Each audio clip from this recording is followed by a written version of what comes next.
Hi there, and welcome to the third part of September Trio, concentrating on ideas how to use your alphabet stamps. This is Riikka Kovasin, and today I'm making a mini book.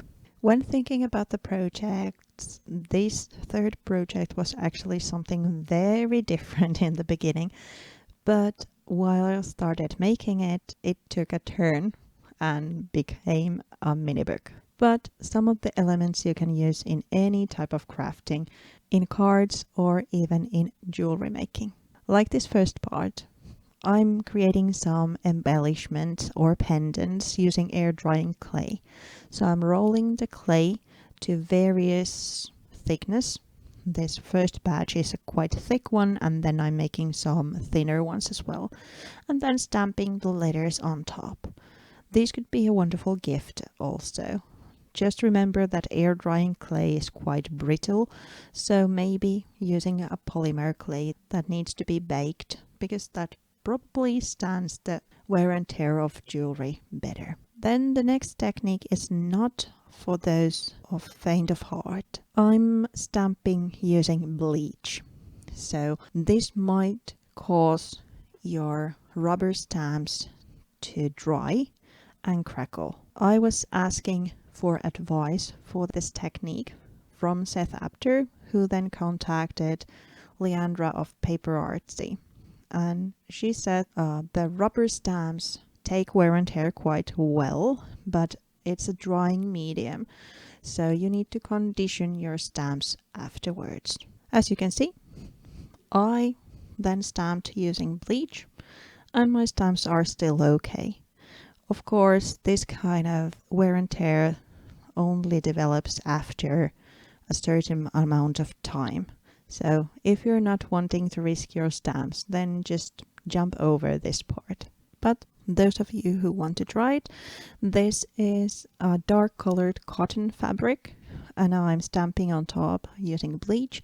I made kind of a ink pad of my own using the bleach. So there's a little plastic lid and then a piece of kitchen roll to make that reservoir of the bleach.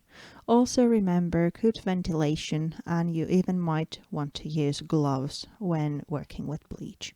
Then back to something a little bit safer. I'm adding a layer of black gesso to my letter tiles. I'm wanting them to resemble a Chinese red lacquer object. So I'm creating that kind of shadowy part using black gesso.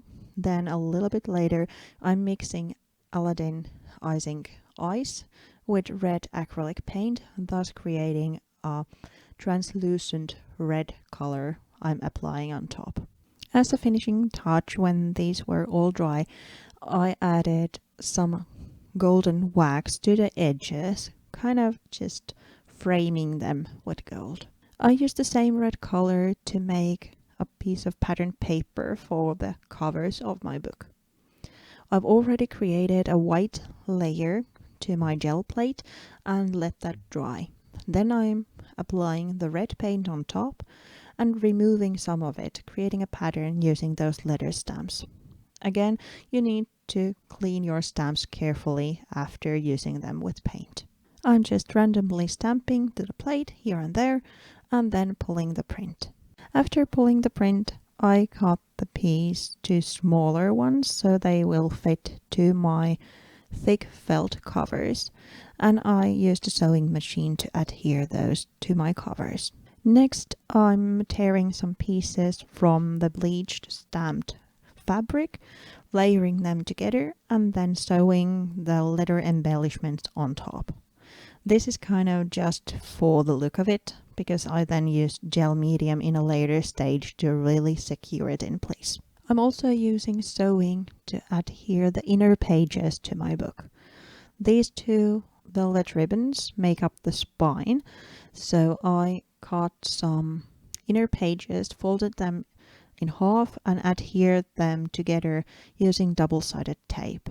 Even though this would make up the inner pages as well, I wanted to secure them a little bit better. So I sewed each of those pages to these velvet ribbons, and then In a later stage, I'm adhering the ribbons to my covers. For that, I'm using gel medium. So I'm applying gel medium to the cover and to the ends of the ribbons and adhere the ribbons on top of the cover. Then I adhere the focal point or the main embellishments to the front cover and repeat the process to the back cover. After some drying time, this will be a little book I can use for journaling or as a little gift.